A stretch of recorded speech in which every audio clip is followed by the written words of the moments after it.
Good afternoon to everyone joining today's webinar. We will give a minute or two for everyone to log on before we get started.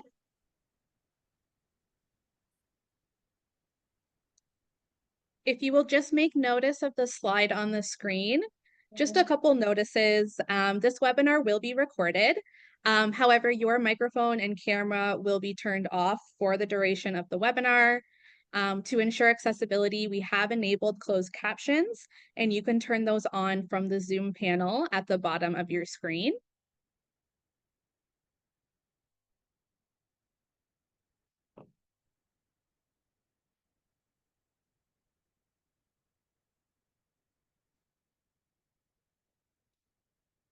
Okay, we have lots to cover today, so I will jump in and get started as everyone else is still joining. Welcome to our webinar on the health effects of e-cigarette use, Project Vector Findings and Recommendations, with today's presenter, Dr. Peter Selby. My name's Alana Miller. I'm a research coordinator at the National Collaborating Center for Methods and Tools, and I will be facilitating today's session. The NCCMT is funded by the Public Health Agency of Canada, and we are affiliated with McMaster University. Production of this webinar has been made possible through a financial contribution from the Public Health Agency of Canada, and the views expressed here do not necessarily reflect those of the Public Health Agency. The NCCMT is located at McMaster University in Hamilton, Ontario, and we recognize and acknowledge that it is located on the traditional territories of the Mississauga and Haudenosaunee Nations and within the lands protected by the Dish with One Spoon Wampum Agreement. A couple housekeeping items for today's session. If you experience any technical difficulties with Zoom, my first recommendation is to first just leave the webinar and rejoin. If you continue to have any problems, please send a message to Krishan Camargo in the chat. Krishan, if you want to introduce yourself in the chat. Krishan is a research assistant here with us at the NCCMT, and she will try her best to help you with any problems. We will be using the Q&A to post questions throughout the webinar. I want to thank everyone who submitted questions beforehand during registration. Dr. Selby has tried to address as many of those questions as possible in the webinar, but if you do have other questions, please add those to the Q&A. You will also have the ability to upvote for questions. So if you like a question that someone has posted, please like it. At the end, we will be prioritizing those questions that have the most upvotes. We have also enabled the chat function for this webinar, so please feel free to connect with everybody, make comments throughout the webinar, and use the chat as much as needed. And last but not least, at the beginning of this webinar and at the end, we do have a couple polling questions. When those are launched, a pop-up will appear on your screen, and you can simply just answer those questions and hit submit. As I mentioned, this webinar is being recorded, and after today, you will be able to access the recording on our YouTube channel. We will post it in about a week or so, within a week or so after it has finished. We will post on our LinkedIn and Twitter accounts when that is available. So if you are not following us on social media, now is a good time to do so. And if you would like to request a copy of the slides, you can reach us by email and we can get those to you. Okay, so I think now is a good time for us to launch our first webinar poll. I will get Krishan to launch that now. We are basically just curious to know, have you visited the National Collaborating Center for Methods and Tools before? And if yes, how many times have you accessed our website or our resources? And we'll just give about a minute or so for everyone to answer those questions. It looks like a fairly even split between people who have visited NCCMT before and those who haven't. So for those of you who are new, welcome. And for those of you who are not new, welcome back.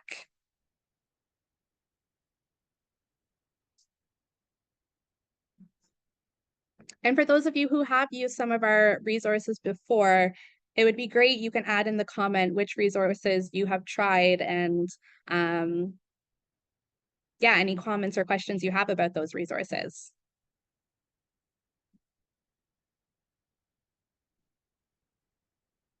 Okay.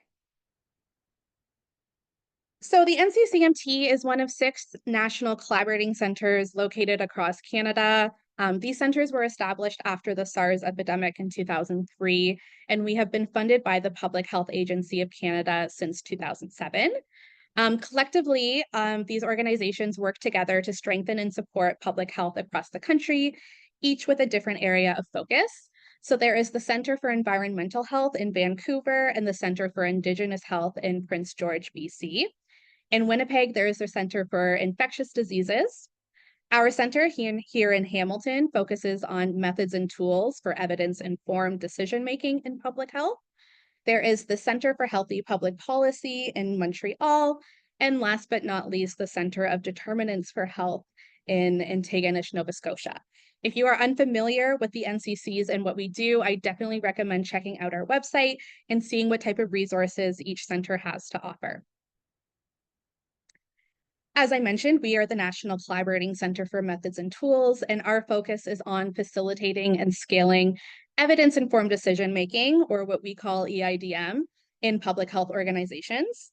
We do so by providing high-quality resources, real-world training, and mentorship to those within public health. And our vision is to advance a stronger public health driven by the best available evidence in order to improve the health of everyone living here in Canada.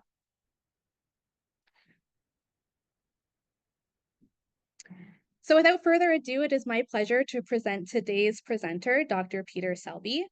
Dr. Selby is a senior scientist and senior medical consultant at the Center for Addiction and Mental Health, or CAMH. He is the vice chair, research and Giblin professor in family medicine at the University of Toronto. His research focuses on innovative methods to understand and treat addictive behaviors and their comorbidities. He uses technology to combine clinical medicine and public health methods to scale up and test health interventions. His cohort of over 400,000 treated smokers in Ontario is an example of this. He has received grant funding totaling over $100 million from CIHR, NIH, and the Ministry of Health, and has published over 200 peer-reviewed publications. His most recent program of research utilizes a learning health systems approach to investigate how technology-equitable collaborative care can enhance the delivery of evidence-based interventions to the patient while providing a more satisfying experience of care for patients and providers across the systems. So I will pass it on to Dr. Selby to take us through today's session that I know everyone is looking forward to. Thank you, Alana, for that kind introduction. Good afternoon, good morning, good evening, wherever you might be across this great country of ours. Welcome. I'm going to take a minute to share my slides, and hopefully this time it will work. So let's see how it goes. Yeah, all right. Seems to have done it. I got a thumbs up. So thank you very much for inviting me to share these findings with you. So this is Project Vector, which is, as those of you who know me, I like acronyms. So this is Vaping and Electronic Cigarette Toxicity Overview and Recommendations. Evidence-informed guidance on harms and benefits. And if you're interested in how I put everything together in the learning health system, please feel free to visit our website on the INTREPID Lab, and you can see more and get more what resources there are for you and your patients. And whether you're a clinician, researcher, educator, what have you. Let's see if I can get this to advance. Okay, there we go. So I'd like to acknowledge the land. More importantly, is acknowledge that tobacco is a sacred plant. And when we are talking about tobacco, a sacred plant for many indigenous communities and tribes and nations here, but not for all. But overall, tobacco is a sacred plant that when we are talking about it, we're really talking about commercial use of typically Virginia-grown tobacco and various blends of that then get blended into combustible forms and sold and as cigarettes, not necessarily traditional ceremonial tobacco, which is actually a different type of plant. But where am I today? Today, I work at CAMH, which is the Center for Addiction and Mental Health, but I also work at the University of Toronto. And so physically today, I'm located in Toronto, University of Toronto, but my office and the work that I do for this is at CAMH, which is situated in the lands that, as we look more closely, has been occupied by First Nations for millennia. There's rich civilization with knowledge of medicines, architecture, technology, and extensive trade routes throughout the Americas. And as far back as in 1860, the site of where CAMH is right now did appear in the Colonial Records Office of the Crown as the council grounds of the Mississaugas of the New Credit, as they were known at the time. Today, Toronto is covered by the Toronto Purchase Treaty number 13 of 1805 with the Mississaugas of the Credit. And we also want to acknowledge that in looking forward, Toronto is now home to a vast diversity of people who are Indigenous and who enrich the city. CAMH, and including my lab, is very committed to reconciliation. We honor the land through programs and places that reflect and respect its heritage. We also embrace the healing traditions of the ancestors, weave them through our caring practices, and we will create new relationships and partnerships with First Nations, Inuit, and Métis, and share the land and protect it for future generations. And at CAMH, we have a center of excellence called Shkabi-Makwa that is led by Rennie Linklater, and we have an elder as part of that as well, and clearly are working very closely in all the activities that we do that can help towards the reconciliation that we are on. Today's talk really is about vaping, which is an interesting evolution from ceremonial tobacco, traditional tobacco, or combustible tobacco to the next level. So with respect to my disclosures, the funding for Project Vector came from the Public Health Agency of Canada. And again, as you know, it does not reflect their views, but they were kind enough to provide the funding. With respect to grants and support, these are the multitudes of companies and government agencies that we get grants from. The last time we took any kind of investigator-initiated grants was from Pfizer, was probably 5 years ago.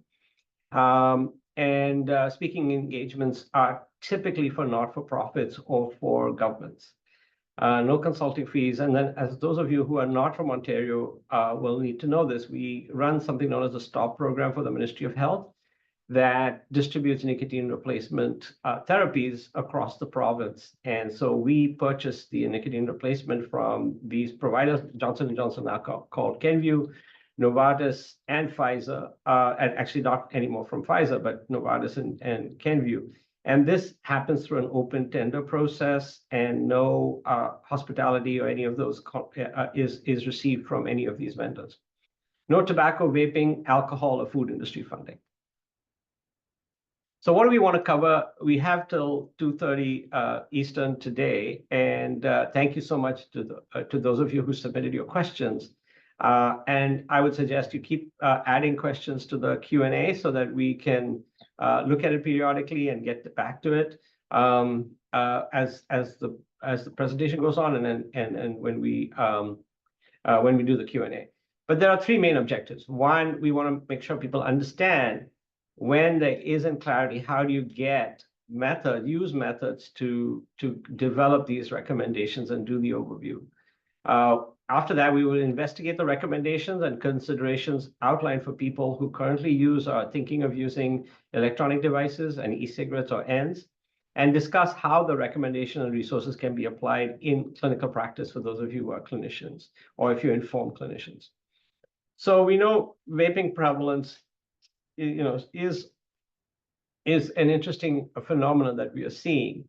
Tobacco use has plateaued. Prevalence of vaping continues to seem to increase, particularly amongst youth and young adults. So the population who we thought vaping should benefit, whatever it is, whatever policies we put in place, it's flipped it. It's getting more youth and young adults and never smokers to try it and use it, as opposed to getting existing smokers who are unable or unwilling to quit to actually use this as a harm reduction method. So overall, we have 1.8 million Canadians who vaped in the last 30 days. 78% of this group is vaping daily. And approximately 70% of youth in this group have never tried tobacco. So as I mentioned, this becomes a a cause of concern. And then this just breaks it down by youth age 15 to 19, young adults and adults. And you could see that although adults have tried it as much as young adults, but half the percentage are actually vaping in the last 30 days. And it's very interesting to also unpack why youth are using it. And 1/3 of them are saying they're using it to manage stress. So I think we need to understand what the reasons are underlying this. It's not necessarily to get a buzz. There may be that, but it's not so much that. It's really interesting that 1/3 of them are using it to manage their stress. So what is the main objective? We really wanted to pay attention that there are individual and population level harms and benefits with a vaping product.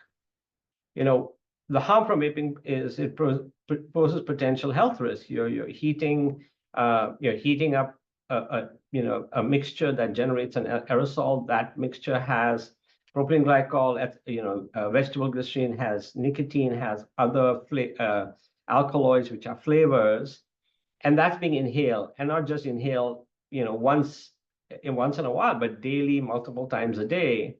And so we need to understand what those health risks are.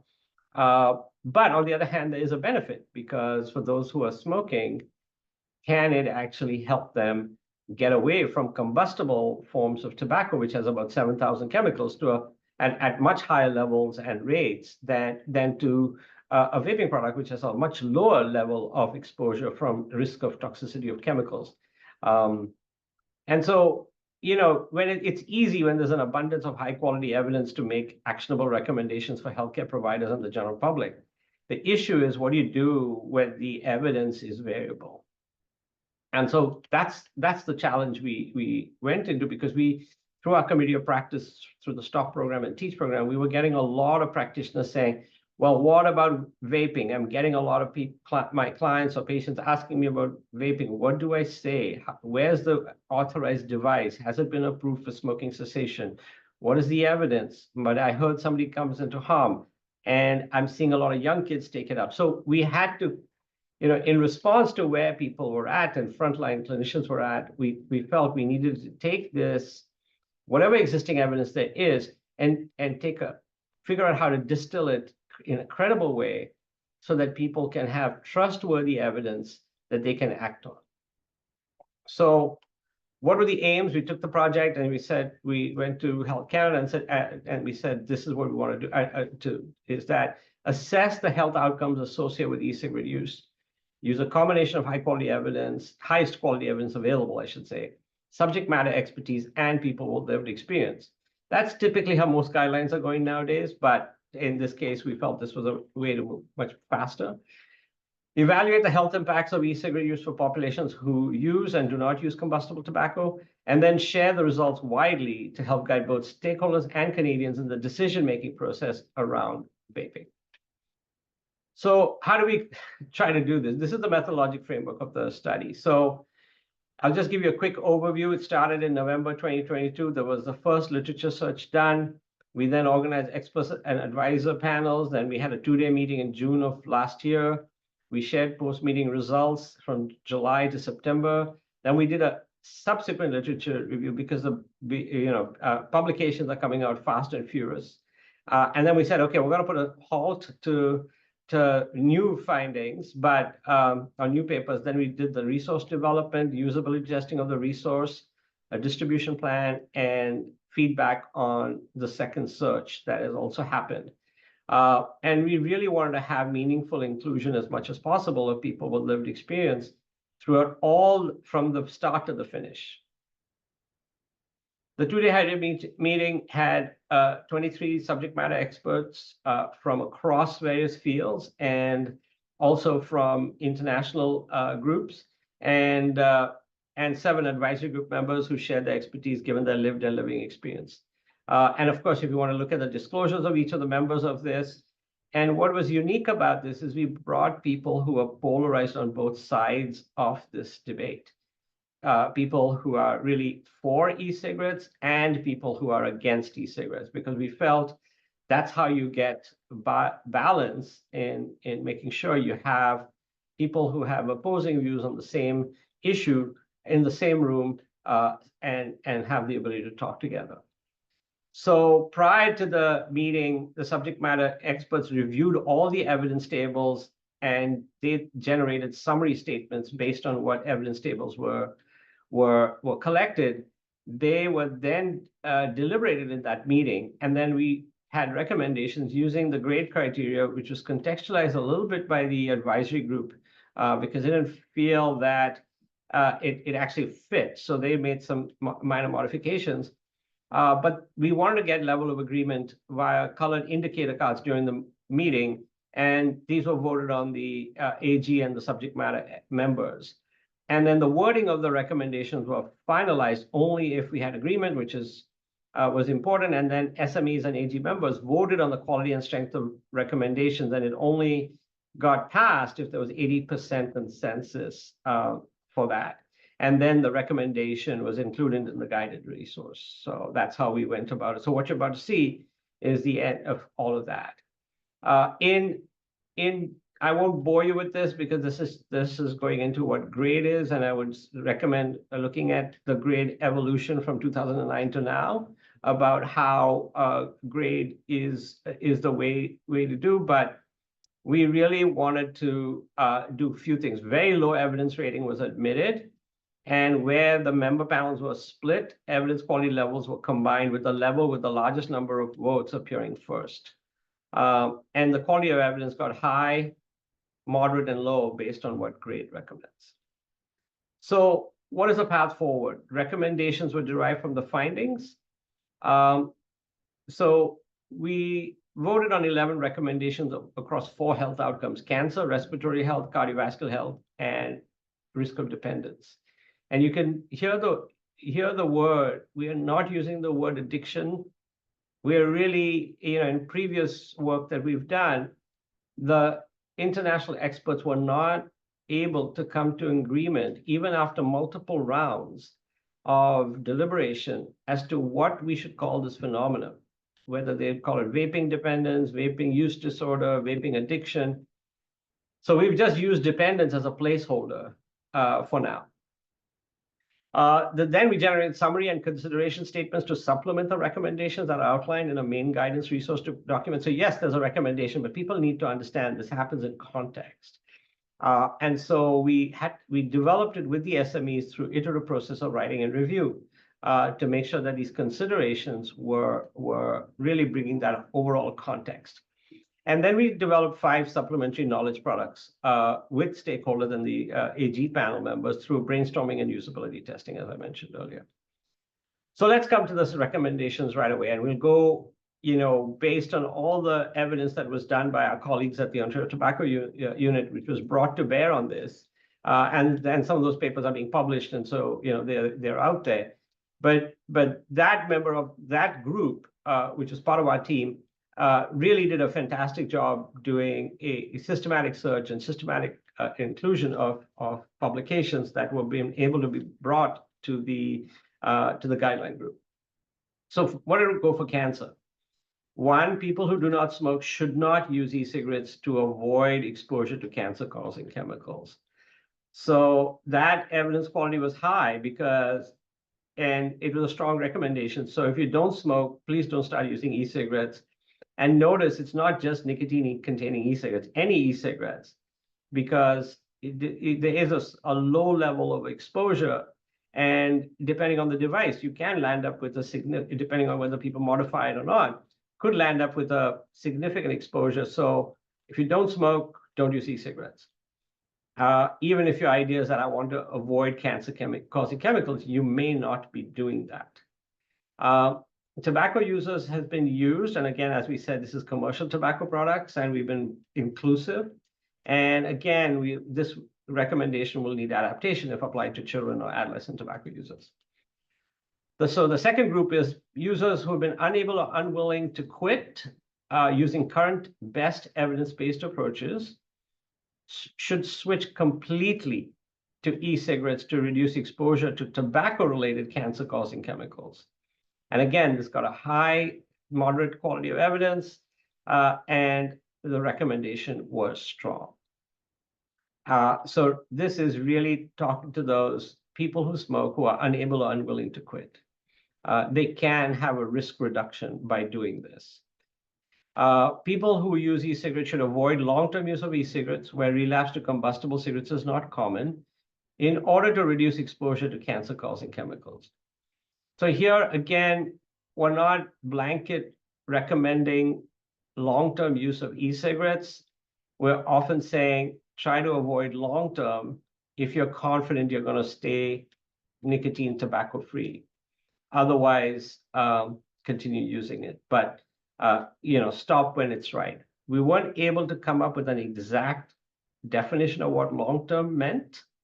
But with most sort of interventions that seem to go on for more than 6 months, you're trying to see if it's still, still needed, or do you need to start coming off? So this overarching, these 3 recommendations were really related to cancer.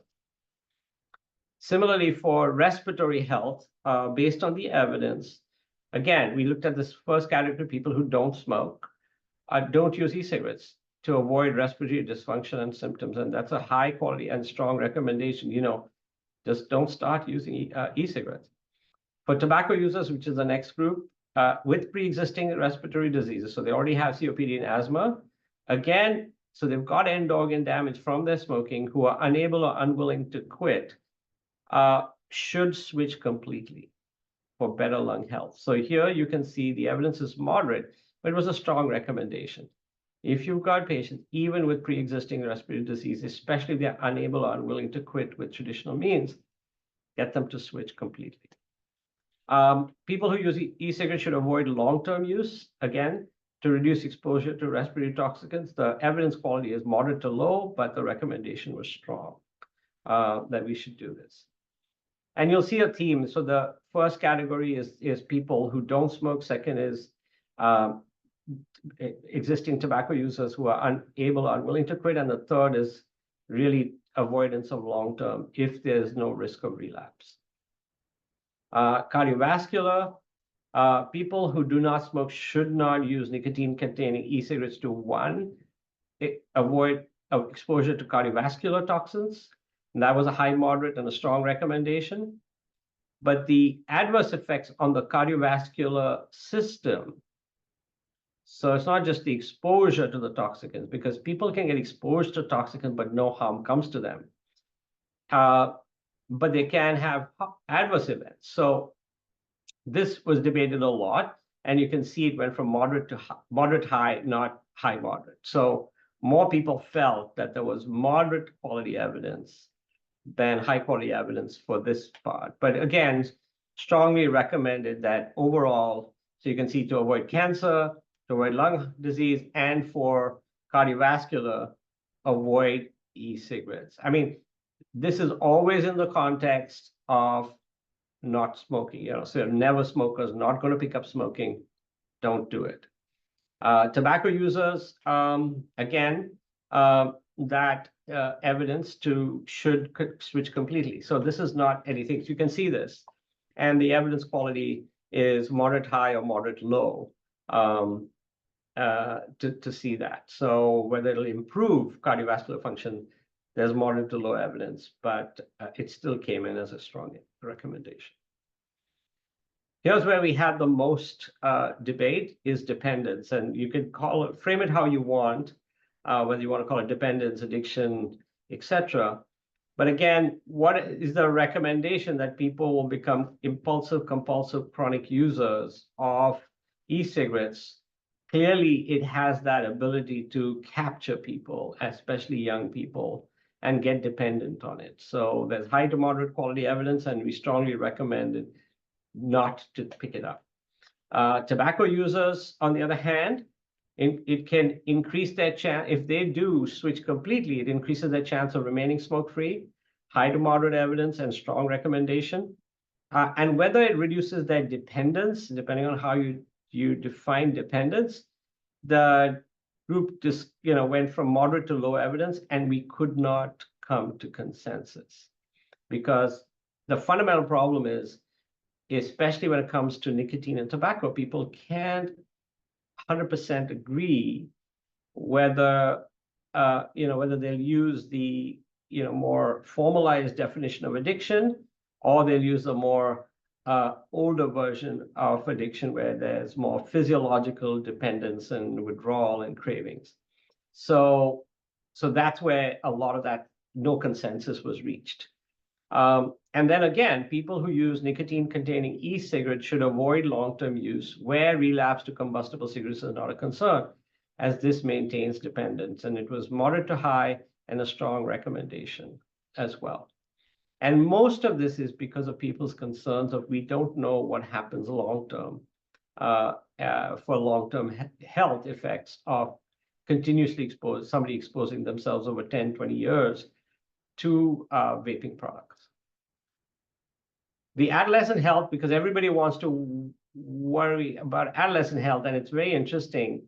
The health effects could not come to an agreement that there was insufficient evidence on the safety and health effects of e-cigarettes amongst adolescents at this time to develop a specific recommendation. People have, pediatric societies and others have, but based on what we could find, that would be more of an expert recommendation as opposed to a recommendation based on the literature. Now, we do feel that nicotine-containing e-cigarettes may have distinct negative health outcomes for this age group. There is potential for nicotine to affect brain development, but again, what exactly does that mean? Are we saying that that whole cohort of people who smoked when it was high prevalence in the 20s, 30s, 40s, 50s, 60s, getting into the 70s, all those people who took up smoking in their adolescence are all now somehow had an altered brain development. And that's a pretty interesting sort of claim to make at a population level. What happens in a lab or a test is one thing, but what happens in a population is very different. But here's the thing, that's why we are very worried about adolescence, is this issue of brain development. But cell phones affect brain development, and as well as cannabis, which is freely sold, as is alcohol and other things that kids do. So we really need to think and put it into perspective. And I haven't seen any comparative effect of brain development harms from nicotine and these other substances. The effects of e-cigarette use on respiratory health and development in adolescents remain unknown. There were these cases of EVALI, which was lung-induced injuries with illicitly produced vaping devices that have been often modified with either vitamin E acetate, which has now been removed, and/or cannabis extracted in unsafe ways and then added and vaped. So the best issue to tell adolescents, one, if you don't vape, don't smoke, don't use nicotine, absolutely. But if they do not modify it in any way and use the lowest concentration of nicotine there is. But that's not what the group was able to come at, because we just don't have enough evidence. Again, for fetal health, they work, as you know, e-cigarettes are being considered are being used by some people as a harm-reducing option in women who are pregnant, but it might reduce the overall exposure compared to tobacco use. But we know that nicotine itself is fetotoxic and has long-term effects on fetal development. So, in animal models, that it might affect all these systems, the brain system, cardiovascular, respiratory systems, cognition, renal development, and birth weight. And so, it's not necessarily that you're going from cigarettes to something that is 100% safe. But again, what we're really worried about is young adolescents taking up vaping, never being smokers, and then getting pregnant while using nicotine might have harms as well. And there's limited evidence in humans that e-cigarette use during pregnancy will affect the birth weight, but again, too early to say.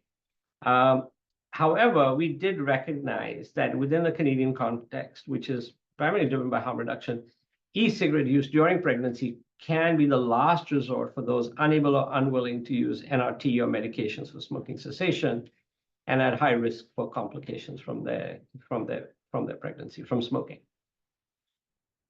So roughly that's what we've come up with, and the updated lit search didn't really change much. So we went on to creating resources for both healthcare providers and clients.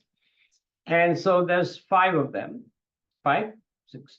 But basically, there's the guidance and recommendations resource for healthcare providers and summary of the recommendations. And then we wanted to make sure that there was something that promoted, decision-making, shared decision-making. So the pathways to a smoke-free life decision map, vaping harms fact sheet, vaping harms reduction tips, and frequently asked questions about vaping. So we've covered the gamut there. And if you take a look at these resources, they were published in 2024. This is, as I mentioned, this is SUAP, and we have PHAC funding for another one. But comprehensive overview of health impacts of e-cigarette use, the 4 main areas, as I told you about, how we did the project, all the disclaimers, everything else, and the 3 main sections. So again, you can see how this is. Feel free to scan that QR code. It really had general considerations, then the recommendations, and then additional considerations where there was insufficient evidence to generate a recommendation, including toxicants that are present in vaping devices, adolescent health, bone health, fetal health, oral and dental health, and otolaryngology, all the areas that people had identified as being interested in what the health harms were. So when we looked at it, we could really come back to those 4 main ones that I talked about. So here's a summary of recommendations, and you can see we have cancer, cardiovascular dependence, and respiratory health. And this is the one-pager that people can go, and it links to the guidances for more information.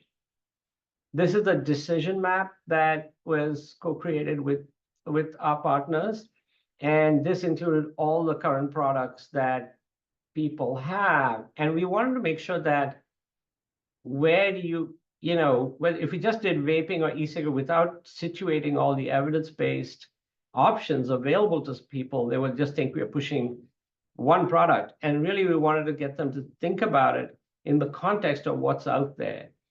People can quit on their own. Many people, if you ask most Canadians, they will attribute their final quit to doing it on their own. There's counseling, there's nicotine replacement, there's prescription medication like varenicline or bupropion, there's cytosine, which is a natural product available in Canada over the internet, and then there's vaping or e-cigarettes. So, and then we at the bottom, you can see that it has that avoid dependence, reduce exposure to harmful and toxic chemicals, improve your heart and lung health, and really promoting that try not to be a long-term user if you can. If an infographic so people can understand how vaping affects them, and includes information on using e-cigarettes as a smoking cessation aid, as you can see in the blue box at the bottom. Facts about vaping, it gets a rough idea so people can understand the commonly asked questions. Information on health effects associated with vaping and tips on reducing harm are included. So again, not always depending that the information comes through a healthcare provider. This is information that should be available to the public for public to make informed decisions if they're going to put anything into their bodies.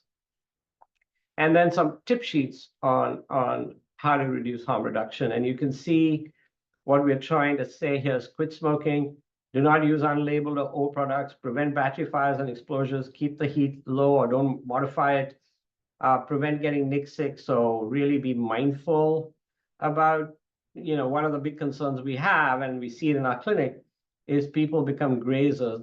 Because of the bylaws and they don't see a big aerosol causing problems, they'll just do every activity with taking small puffs of their vape pen through the whole day. And some of them will say at the end of the day, I'm feeling nauseous, sick. Well, it's because as compared to a cigarette, you don't have an idea when you're done. So some people can mindlessly get too much nicotine if they're not paying attention. So we tell people to break it into a discrete activity separate from other activities so that it doesn't get conditioned to them. Obviously, don't modify or reuse vapes, store vaping devices and liquid safely. Take care of reusable devices, about cleaning instructions and charging instructions, and then always the avoid or limit long-term use. Not part of this project vector. We're just finishing the literature review about what to do about e-cigarette waste. And then in terms of dealing with shared decision making, we're gonna we're gonna apply the resources and practice. And so this is going to be an area where we're going to think about it of typically who's coming for smoking cessation. We see this is a typical profile of people seeking to quit. Yeah, it's most likely to be a self-identified woman, perimenopausal, postmenopausal, and you have somebody using combustible cigarettes, has tried e-cigarettes, wants to quit all nicotine but not sure where to start, has made multiple quit attempts but relapses to smoking within 2 months, and unfamiliar with the health effects of smoking. So those are some of the things that we are interested in, paying attention to in somebody like that. Moving forward. How do we support her? So feel free to type in the chat as we're going along, and I'll try to keep track of it. I don't have a double screen today, but at least that I can see your chat. So, here are the things. Go over that decision sheet and find out what they've tried. And again, in what they've tried, what has worked, and when somebody says somebody's tried something, I always get back to how long, correct duration, correct time, correct dose. And if that isn't, then yes, they tried it, but not getting a full effect, and what cost them to stop. So that's how we would go. And if she is tried all of these things and has not responded to them, these treatments have actually failed her in her desire to be, tobacco cigarette free. Then here's how we talk to them about switching completely. Now, the question that comes up about vaping is vaping worse or better than smoking? And this comes from your question, but it's also what a patient would ask. So overall, in somebody who is using combustible cigarettes, vaping is significantly less harmful than smoking commercial tobacco products based on the current evidence. You'll get lower exposure to toxic and cancer-causing chemicals when you vape compared to when you smoke. But it doesn't mean that it's a completely innocuous product, and it can still cause harm to a patient's health, but a lot less than what cigarettes will. And of course, if you don't smoke, don't start. So the answer is nuanced, right? Is vaping worse or better than smoking? Depends on it. Smoking is never better for anybody, but vaping by itself is worse for those who've never smoked. The other question is, can vaping help me quit smoking? And so we've reviewed it. The Cochrane has reviewed it and looked at all the studies, all the randomized controlled trials for vaping. And in fact, they have fairly good certainty that even though, that vaping by itself can be a good option. In fact, the NHS in the UK provides vaping devices as part of their stop smoking service. So yes, you want to start off with these evidence-based options, but if they want completely switching to vaping will increase their chances of staying smoke-free. It tends to be a minimum of 12 weeks. And in some cases, especially in the UK trials, they noted that if they used the vape device up to 6 months, they were doing better and staying. And it was almost like a relapse prevention strategy for them. So there's that. Of course, other people felt, oh my God, they're using it for 6 months. But on the other hand, if it's preventing them from going back to cigarettes, then you have to do that risk-benefit discussion with your patient. And this is what you mean. Again, as you can see, we're very cautious, making sure people are making an informed decision about it. and not walking away that somebody says, well, the doctor said I should vape and it's completely safe. No, it's a lot less harmful than smoking, and it's a good tool if nothing else works for you. So we would obviously instruct her about switching completely, talk about what her relapse risk is, and if it's not a concern, we'll say, well, let's look at this at that 12 MIFA and see if you can come off it, reducing the amount of nicotine concentration, the amount of sessions that they use, and really working themselves off it would be a way. But relapse becomes a concern is that every time they stop, they go back to cigarettes, so they've got lots of, other reasons of continuing to need something. Then we'll just keep going till they're ready. And I covered all of this earlier. Okay. And this is all that information. With permission, you can share with her if she's unfamiliar with what it is there. You could let them know what you can expect. Now, obviously, the brain development is not necessarily relevant to them, but where you're really talking about is in her situation is the lung and heart health issues, especially since she's postmenopausal. And again, how do you minimize the health impacts? We went over them, and these are the things that we would talk to her about. I really educate people about preventing toxicity. That's one. And the second one, if you look at harm reduction, you can look at it as product, practices, and policies around it. So products, make sure you use, I know people have given disposables a bad name, but they have a certain number of puffs. It's easy. You can keep track of it. So in an adult, sometimes it's the best because they can't modify it. They can't do anything to it. It's a good idea, and you can get a sense. You get the percentage amount that they're getting, and you can help them, titrate down, keep track of how much they're using. And what I always tell them is don't let vaping become an automatic behavior, because it needs to be a discrete activity. So those are the two main things, and then of course all the other ones are important as well. But those are the ones I can do. Now, what else can I do to support Claire? When I look at what we can do is that we basically keep the conversation going. It's not a once and done. Oh, here's it, switch over and on your way. Keep in touch, because sometimes people get fed up of it, or they feel they want to come off it, and they may be more ready and willing to try other evidence-based options.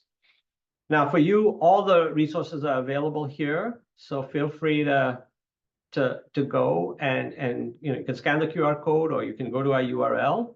And this was a SUAP funded project. So now let's go into your Q&As that you all had sent ahead. That really looks at the evidence, so we've got that guidance out there. Feel free to use it. Feel free to disseminate it. But here are the questions that you had. Can e-cigarettes be used for smoking cessation? What is the effectiveness of e-cigarettes in smoking cessation? So I talked about it broadly about the Cochrane reviews and others, but here is actually the tables that were published in 2024 in this article by Linson. So let's do the comparison. So if you go from left to right, nicotine e-cigarettes versus NRT, there were 7 studies, 2,500 people. The risk ratio is about 1.59 rate. The confidence interval was 1.29 to 1.93. So what does this mean? That nicotine-containing e-cigarettes versus ERT show significantly higher quit rates than NRT. So leading to 4 additional quitters per 100 treated with, so you had 100 people you treated with e-cigarettes, and you treat 100 people with nicotine replacement, you'll get 4 additional quitters if you use e-cigarettes. Nicotine e-cigarettes versus non-nicotine e-cigarettes. So this is, active drug versus placebo. 6 studies, 1,600 people. Again, the risk ratio is 1.46. If it does contain nicotine, it increases the quit rates compared to non-nicotine e-cigs, translated to about 3 additional quitters per 100. And then compared to behavioral support, 9 studies, 5,000 people, risk ratio 1.88, you've got higher quit rates than behavioral support alone, with about 4 additional quitters. So the evidence is sort of there. Now, the biggest problem we have here in Canada is none of these products are authorized for sale and with that indication and all the safety that goes behind it as a cessation aid. And I think that's what we are lacking, which is why people go to the recreational market where it's, it's regular like a food product. So it could have anything it wants. So we really need to do better. There is evidence from other countries. I think we really need to have a regulated product here on the market available to people if we are going to meet that 5% by 2035 in Canada. Moving on. So, and what about e-cigarettes compared to, again, from that same part of Blintz's 2023 article, compared to all these different products, NRT, bupropion, varenicline, or cytosine. So nicotine-containing e-cigarettes, if you look at that, and this is not a comparative study between them, but this is each one. If you take a look at it, for every 100 people smoking, 10 to 19 are likely to quit using an e-cigarette. With varenicline, it's about 12 to 16. Cytosine is 10 to 18, bupropion is 8 to 10, and the patch alone is 7 to 9. So the way we look at it is that combination patch and fast-act NRT has the similar rates to quitting to people using e-cigarettes, varenicline, and cytosine. And so this is what's coming out of the UK and Lindsay's articles is that, they've kind of treating them as equivalent options. But again, I tend to favor more regulated products. So I'll go with, obviously varenicline and the patch combination first as my options, and then go to e-cig and cytosine, and then go to e-cigarettes. Bupropion is beginning to lose favor, and so I tend to use it only under certain circumstances. Now, what about the flavors? Everybody's worried about flavors. There are flavor bans happening. People are worried about, oh my God, fruity flavors. We can't have people use them. They're going to cause harm. What do flavors do? So remember, flavoring was never meant to be inhaled. So overall, people, in general, should not be putting flavors into their lungs. The question I have is, well, yes, they may be flavored, but if those flavor molecules are so big, they may not actually get inhaled. They'll fall into the back of the mouth. They won't necessarily get into the lungs. They may just make the experience much more easy, and pleasurable, but not necessarily harmful. So we do know that having fruit flavors can increase the appeal and willingness to try e-cigarettes amongst youth. It may also reduce the harm perception of e-cigarettes, but we are seeing this with all sorts of products. The fact that you have gummies as an edible form of cannabis just makes it make it seems way more safe. And you're seeing the same kind of thing with fruit flavors and stuff with e-cigarettes and pouches and other things like that. There is association with toxicity with some of these flavors, including respiratory and cardiovascular. And they can also produce toxicants when it's aerosolized with heat. So flavored e-liquids can, in lab experiments, display greater harms, including DNA damage, compared to unflavored e-cigarettes. So flavors are not innocuous. And then if you combine them, you can create some flavors. The toxicity profile and regulation becomes challenging because, when you have something like butterscotch, it's not one chemical, it's a combination of things. Those of you who've had jelly beans know that's how they do it, right? They combine all these things to create these crazy flavorings. So, but that's okay when you're eating it. It's a very different matter if you're inhaling it. Now, one caveat there is that flavored e-cigarettes, especially those with menthol or mint, may enhance the chance of successfully quit smoking. And so this is where it is. And I can tell you from a clinical perspective, many of our people who are trying this as a mechanism to quit really feel that going with the tobacco flavor was just not the way for them. And mint or fruit was actually their way out. They felt too triggered and dissatisfied because they were expecting a cigarette and they didn't get the cigarette. So it wasn't a true distraction away from a cigarette.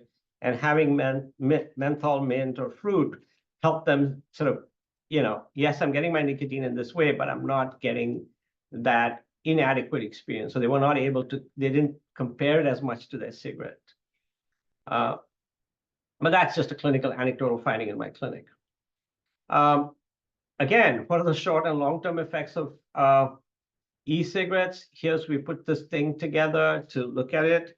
The blue, I'll just orient this, the blue circles are the ones with the effects on healthy subjects. The green are effects on healthy subjects versus tobacco smokers. And the greenish, this, I don't know if it's green, but or yellow, nicotine attribute effects. And then the purple are the long-term effects. And you can, if you go that for non-smokers, electronic introduce cardiovascular and respiratory risk, making it not a safe option for those who've never smoked. So prevention is really key here. But for smokers, switching may lower exposure to carcinogens and reduce the risk of several severe health issues linked to conventional smoking. So, and these are what you get and what the evidence suggests, right at a molecular and level and at a body system level of what you can expect compared to if you're a smoker versus a non-smoker. Okay, in the interest of time, I'm going to go forward. So I know there are questions coming up there. And then what is the estimated equivalent amount of nicotine in e-liquid compared to cigarettes? So be careful of anyone who wants to give you a direct equivalent, because it's not always accurate. Because just what's in the liquid doesn't mean that is what is absorbed, right? If you look at a patch, a 21 milligram patch, and I think it has about 114 milligrams of nicotine in it. That is not what people are getting. So similarly, when people are vaping, they are at best absorbing about 50% of what they take in. And that was done by Neil Benowitz's study. But you have to take a look at this with, and therefore it's a little risky to do a equivalence conversion, especially when you've got this unregulated market out there where there can be batch to batch variations. There is no standard amount there, and there's no quality control to say whether it has more or less. So I'm very cautious in making any kind of conversion because the delivery and consumption can vary because of the device and the pod liquid in a naive versus experienced user, people using nicotine salts versus free-base nicotine, the transfer efficiency to the aerosol of that product, the way they puff, and the flavors can all affect what they're going to get in here. So based on cigarette equivalents for vaping, 5% Joule pod, which is not really popular anymore, based on vaping machine studies, it ranges from 13 to 30 cigarettes. So a pack of cigarettes roughly will give people 20 milligrams of nicotine on average. Not everybody gets 20 milligrams on average.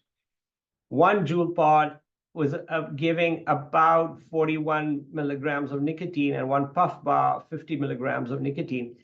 This, unfortunately, is out there. So people think, oh, I'm getting 50 cigarettes when I'm getting one puff bar. May or may not be actually accurate. They may have the equivalents in it, but this is not what is absorbed. So I think you have to be careful with some of the information out there.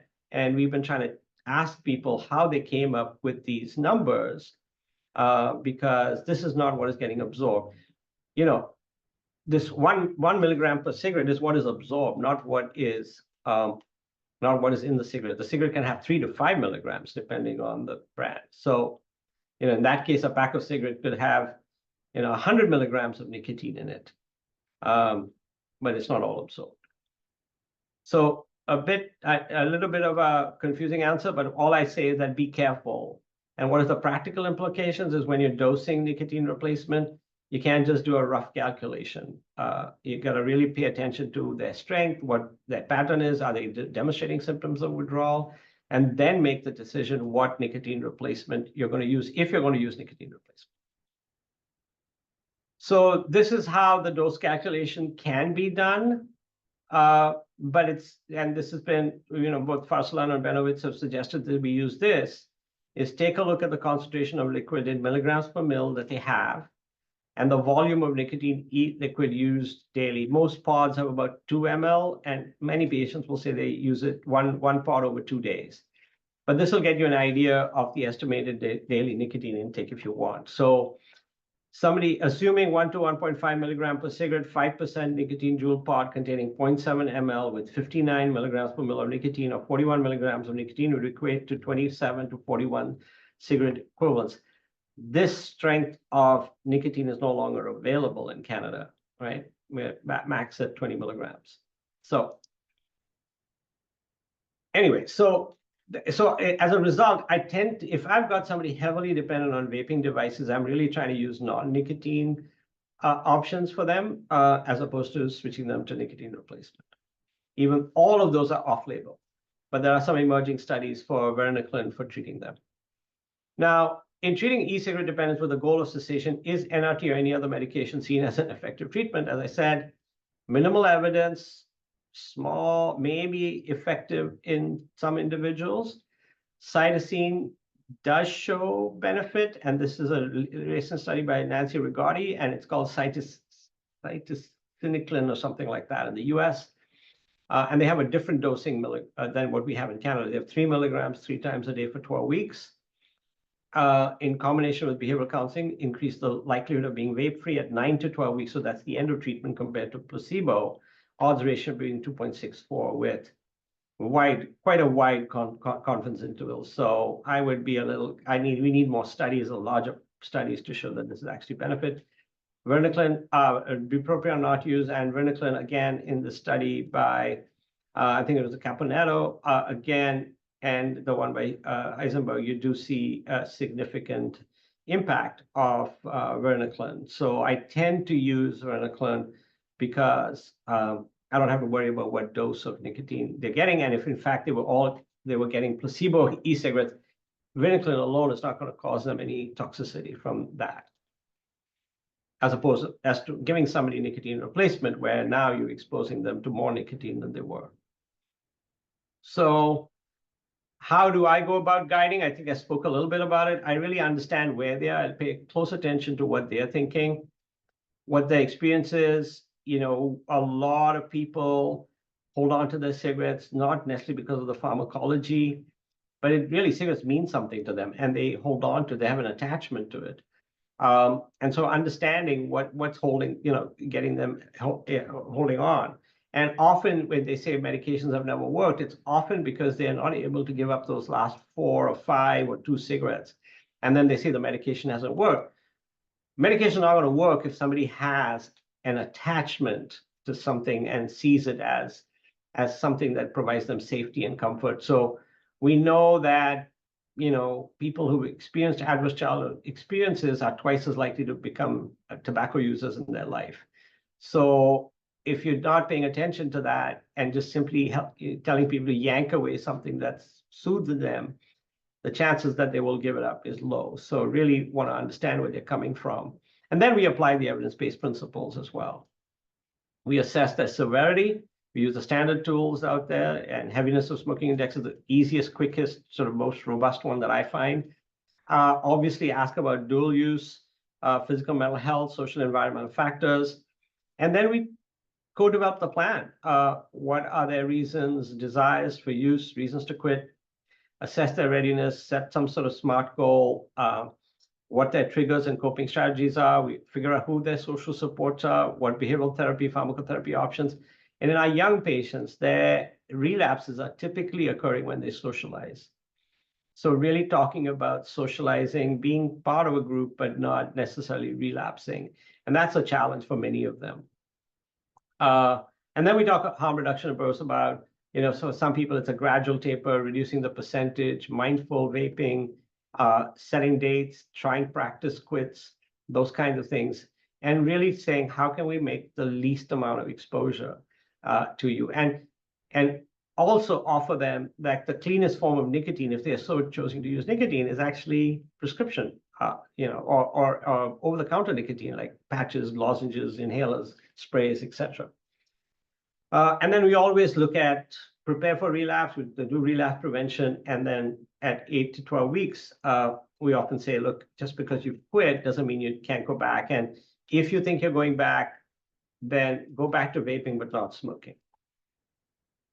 One of the most effective non-pharmacological interventions, the scoping review in 2023 found a lack of large-scale, high-quality evidence in support of effective non-pharmacological vaping cessation interventions.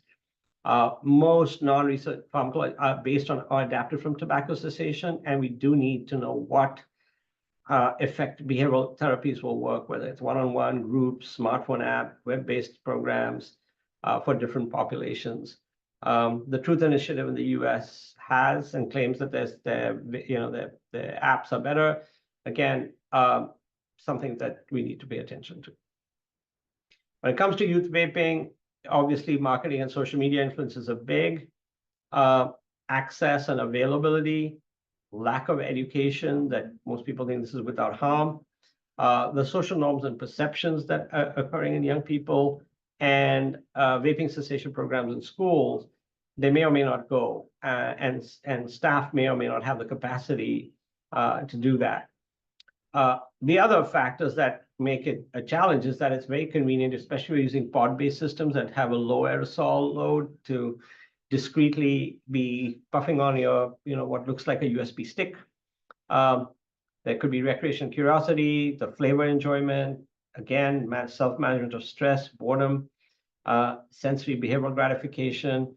And if you look at most of the data, if you find a young person who's vaping, please screen them for other substance use as well as other mental health issues. So in many ways, vaping could be this sort of red flag that there are other things going on. And then obviously there are these other mental health things that are going on with people, as I mentioned. So it is a challenge. And there is, even with smoking cessation, there is no good pharmacological intervention for young people. So when we're coming to vaping, we really need to think about what is it that we're trying to achieve in helping people stop. Is it address that dependence? Is it prevent future harms that we don't know what they are? And here's the thing. We know that from quitting tobacco, if people quit tobacco before their 40th birthday, they regain all their potential years of life lost, which is about 10 years.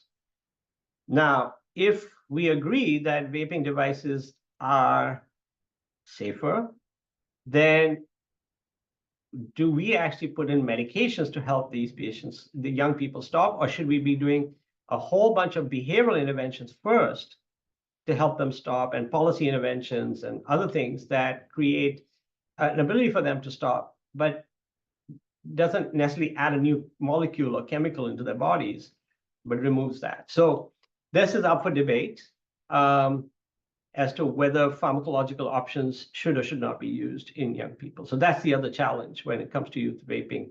Which young person should be given? And one of the problems you face with very young people who you don't know if they're actually, what their level of dependence is, because there's a whole social desirability to go with a peer group and say they're doing something when in fact they may not be. So we don't have a carbon monoxide meter for people to blow into to say that they're vaping or not. So where's the test to say in fact this person is dependent on nicotine? And it's all based on self-report, and you have to be a little careful if you're going to add in pharmacotherapy into that situation versus a behavioral intervention. So those are the challenges. How do we address it? I just started talking a little about it. Address it proactively with youth and young families in your practice. Understand where they are. Identify, who's high risk. If you have a high risk child, children with learning disabilities, children with developmental problems in school, early onset mental illness, truancy, all of those things, this young person is going to get into trouble. So screen early, ask and work with the parents. And another indicator is if you've got parents who are using, the children are more likely to use because of access. So, and genetics potentially. But so if you have a family practice, that's the best way to look at the whole family. And again, take that time to educate youth and families about the risks of vaping. That young person with the parent says he's always in his room, he's irritable, angry, always asking for money, and we can't smell or see anything. you may need to be hyper vigilant that they may be vaping. And then again, we use behavioral strategies, motivation training, group counseling. But again, a lot of this is adaptations of tobacco to this. And again, for youth trying to quit, this is what comes from the Canadian Pediatric Society, but I'm a little reluctant to add NRT for youth, especially if they haven't tried non-pharmacological mechanisms of quitting, and we haven't paid and treat the underlying conditions that there are going on with them before we add a pharmacotherapy to their mix. Obviously, prevention, regulatory strategy, age restrictions, restrictions on location, flavor bans, sales license, warning labels, taxation, parental monitoring, involvement and support, education programs. You have something in Ontario called Not an Experiment, which is really a great program there. And then, of course, making sure school staff are trained in this. I think one of the other things that we have to make sure is, as we are going through all of this, we aren't inadvertently giving combustible tobacco a free ride with respect to accessibility, or chewing tobacco, any of the other tobacco products, because we are worried about these new products, and we make it harder for people to access these new products, and they still then go back and use the older products. So that's really, regulation has to be very nuanced here. These are all the vaping and nicotine assessment tools. It's on the website. And so that's on the left-hand side. These are all the scales that can be adapted for youth. And as the committee looked at this, not this vector committee, another committee looked at vaping cessation resource that we do for Ontario, all of these came up as potential. We couldn't decide on any one, so we put them all in. But there are other tools that help you understand what's going on with the young person, and the craft would be one, and the GAIN SS would be the other. So these two together would really help you get a better understanding of what's happening with a young person around all their substance use. And what are some vaping prevention cessation resources to educate the public, healthcare professionals, and school staff? These are some of the materials we have: Catch My Breath, the Stanford Tobacco Prevention Toolkit, in-depth smoke screen. So everybody is trying to do a way of educating people.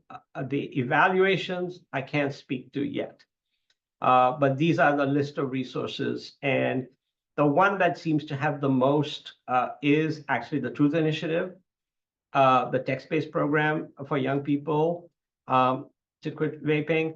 This is what we are doing, the e-intervention for e-cigarettes, but again, its uptake is low, and this is really for older youth as opposed to younger youth. The Quash app is available as well, and then the Canadian Cancer Society Quitline Talk Tobacco. Again, we've got the low-risk nicotine use guidelines for people who are wanting to explore low-risk nicotine. We've got the vaping cessation guidance resource, which I talked a little bit about here. We've got the Project Vector, the Teach Vaping course, and the educational round. So taken together, as part of our learning health system, you can find all these educational resources on my website. So, final thought. This is where I'm being put. How are we doing for time? Let me ask you, Alana. Are we okay? I've lost track of time. You're good. You've got 17 minutes. Oh, wow. Okay. So then we get time for questions. So final thoughts. Let's first take a look at the chat, because maybe the chat, do you want me to look at the chat, or do you want me to look at the Q&A first? There's only 2 in the Q&A, so let's maybe start with those, and then we can work through the chat. Okay. What messaging would you suggest to youth who report using e-cigarette vapes as a tool to reduce stress and anxiety? So I think when we are working with youth and young people, it depends on what they mean by stress and anxiety. And I think this is where you need to figure out what they mean by that. And young people, you've got to know what's going on. Is this because they're having a home situation where there's abuse and other bad things happening?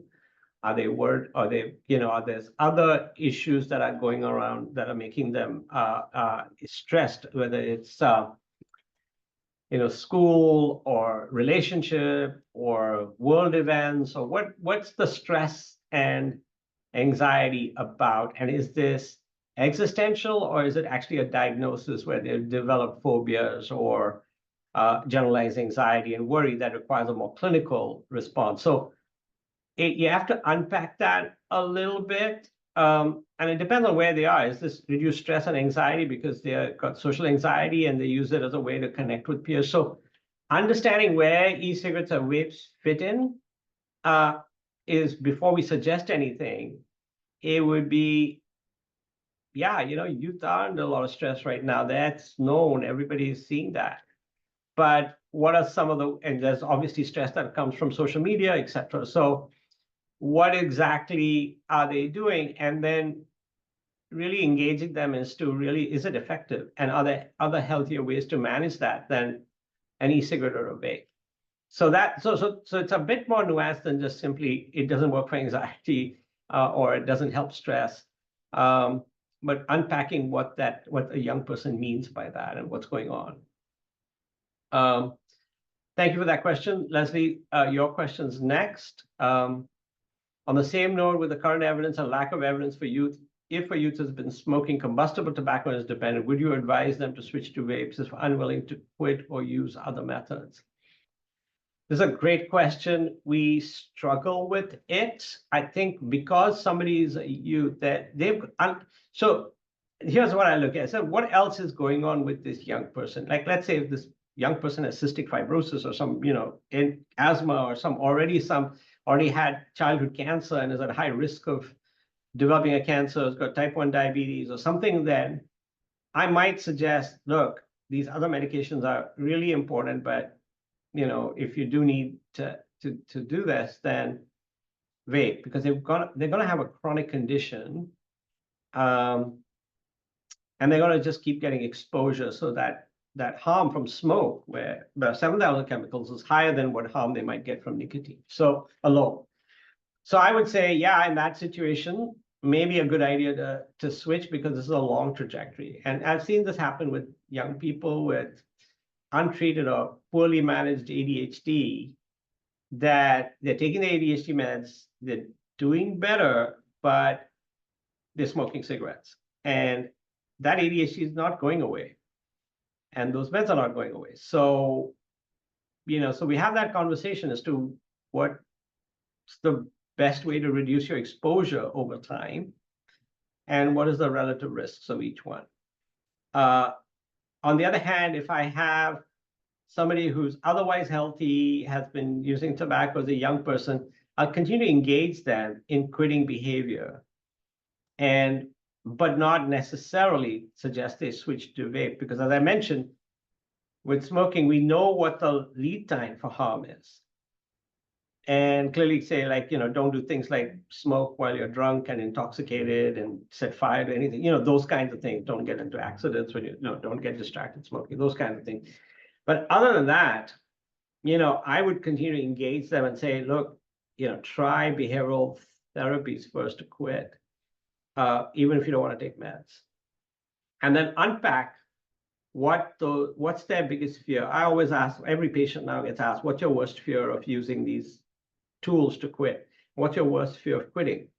So it's a really great question, because then I can better understand what's holding them back. So I hope that answers your question, Leslie. It's a bit nuanced, and it's not a simple, straightforward answer. Okay, coming to the chat, and I'm going to try to now open up from, I'm just going to see, I'm not going to ask the AI assistant who's helping Rosaline.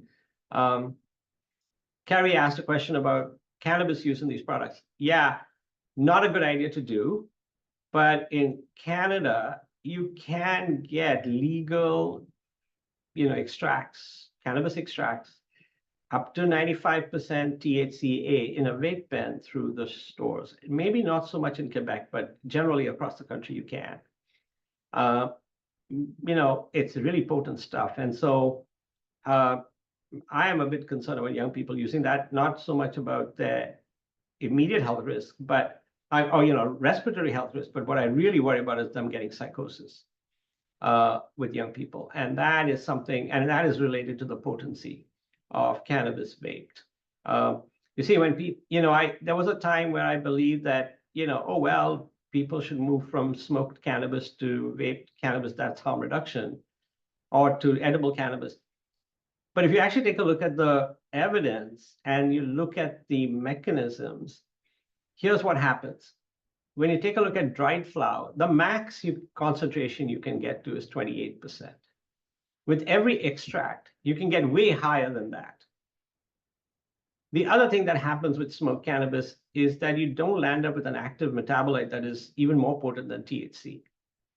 And its onset and offset is more predictable. So for the immediate term, your harm is a little less than somebody who takes a gummy of unknown quantity, unknown strength, or unknown number, and then finds themselves in an intoxicated state, because they go to this party, they have one gummy, nothing happens, they take more, and harm happens because they get behind the wheel, or somebody who then gets so sick that they'll end up in emerge.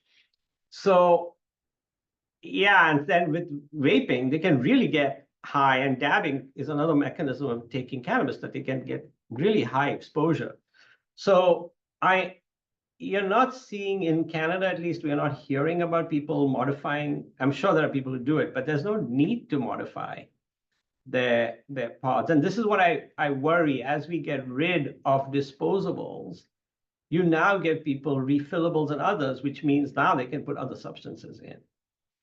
So if we take a total harm reduction approach across all substances, I don't know whether we'd be moving to ban disposables because they have some other benefits there. I think there are certain things that need to be done about them, but clearly it's hard to add cannabis to a disposable vape. Fentanyl in vapes, sorry, haven't heard it, but not sure. Again, if those are people putting into refillable, I'm not sure what the purpose would be, but I'm not familiar with that answer. Great question, but I don't have any insights into that. Are there gender differences noted in vaping? Too soon to say. In general, across all substances, there is a sex difference in the harms related to any substance. So in general, for whether it's alcohol, tobacco, for the same amount of exposure, women will have more problems sooner than do men for the same amount of exposure. We don't have that same level for vaping as yet. So that's sex. When we're talking about gender differences, we know there are gender differences in terms of why women smoke because of their multiple identity gender roles and the purpose of smoking compared to men. We know women have different nicotine receptors in their brain compared to men and are less likely to respond to nicotine replacement, more likely to respond to vertical. This we know from smoking. We don't know what the gender differences in the harms of vaping are or the quit rates of vaping yet, if there is one. But that's a great question. We have somebody in our lab looking at menstrual cycle differences, but it's still too soon to share any of those results. Yes, the links, the infographic is on our website. You're more than welcome to take them. Thank you for seeing actual HR tip, Leslie. Yeah, not to see messages about not vape sharing as a harm reduction tip. Yes, I mean, that's a good tip. I think we couldn't find any evidence, but you're absolutely right. Don't share stuff. And I think this becomes especially, we haven't done an adaptation to communities where there's high risk of transmittable respiratory, infections like TB or things like that. But clearly, yeah, there would be an important one not to share. And again, we see in young people, especially where they are not necessarily dependent in their social gatherings, their vaping devices go from one person to the other, and that's part of their sort of that cohesion and culture that they share a lot of things. They share food, they share clothes, they share, God forbid, you may have seen it, they sometimes share toothbrushes, which is just a little bit off-putting, but yeah, they do some interesting, young people do interesting things. And I don't know, so yeah, you could sort of not share, but that's it. Peter, I'm just going to jump in for Yeah. just a quick minute here. In our last 5 minutes, I'm going to let you keep answering questions, but I'm just going to let everyone know we're going to launch our last poll for the session, just a quick evaluation. So that will pop up on the screen, but Peter, we can keep answering questions right until 2:30. Okay, so I gotta figure out where my clock went. Oh, there we are. Okay, I got 5 minutes. Good. All right, so let's go. Long-term support groups like NA, there's no evidence, but there are groups like that people do attend. And they were online, but they're very inconsistent. We did see them at during pandemic, but now we can't find them. So they come and go. How does cost of using vapes compare to cost of NRT prescription drugs and cigarettes? Richard, great question. I think here's where it is. The cost of vapes is the person who uses them, is the cost, whereas NRT and prescription drugs go to government and public funding agencies. When we look at legally sold cigarettes, vaping is a lot cheaper. As soon as my patients get contraband cigarettes, then the math doesn't work.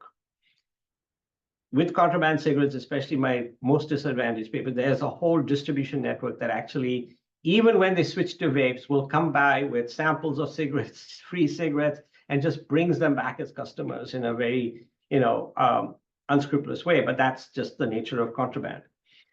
So yeah, vaping potentially, if it's all legal, becomes the cheapest option for many people. If they're doing a switch between cigarettes to vaping. The costs of NRT are high compared to any of them, and prescription drugs as well. So if they don't have coverage, it just isn't as accessible. We were doing some cost analysis to see if the nicotine pouches were comparable. They might be in moderate level smokers to be the same as a pack of cigarettes, and much more accessible because it came in a lower cost and a fewer thing, but did still require a return back to the convenience store to buy regularly. So we haven't done the full formal analysis, but that's a great question. And guidance from healthcare professionals versus that, there hasn't been any direct study, but in the New Zealand study, that was done through their Quit line. And in the UK, it was done with a Quit coach. Okay, vaping is discrete. Yeah, exactly. Make it a discrete, much harder to quit vaping than smoking if they made it automatic. Yeah, absolutely agree with you with that. We have to get them to make it a like a conscious behavior. Okay, and like last 2 minutes, there's some opinions.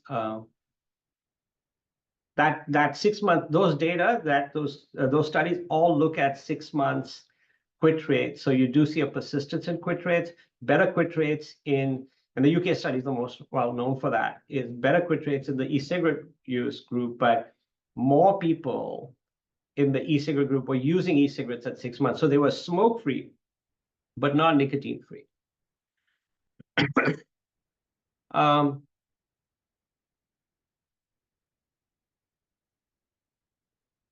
Yeah, without banning, youth remain a target. Look, our youth are a target for everything. And the issue is that they're still a target for cigarettes. So, yeah, and the legal nicotine is 20 milligrams per mil. So that's why the joule equivalent that I gave you doesn't work anymore, because you don't get those. That legally you don't get those. Cytosine is available. People can get it. The problem is the supply chain is problematic. We've been trying to source it and buy it. We've identified maybe just 2 of them. But coverage by benefits, really, I'm not sure whether it has. So let me now just move on quickly because we've got a minute. And I'm sorry I can't get to everywhere, but I think if you need resources, we've given that.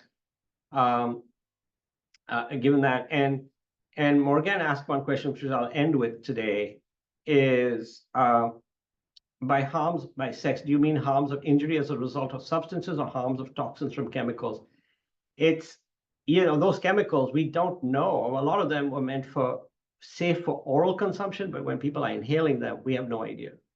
I mean, there are a few that have been taken out, like, diacetyl, which is the popcorn flavor, and cinnamaldehyde, and those kinds of things are gone. But it still needs better regulation. And then this whole idea of vape detectors, apparently the data suggests that it works. We'll see.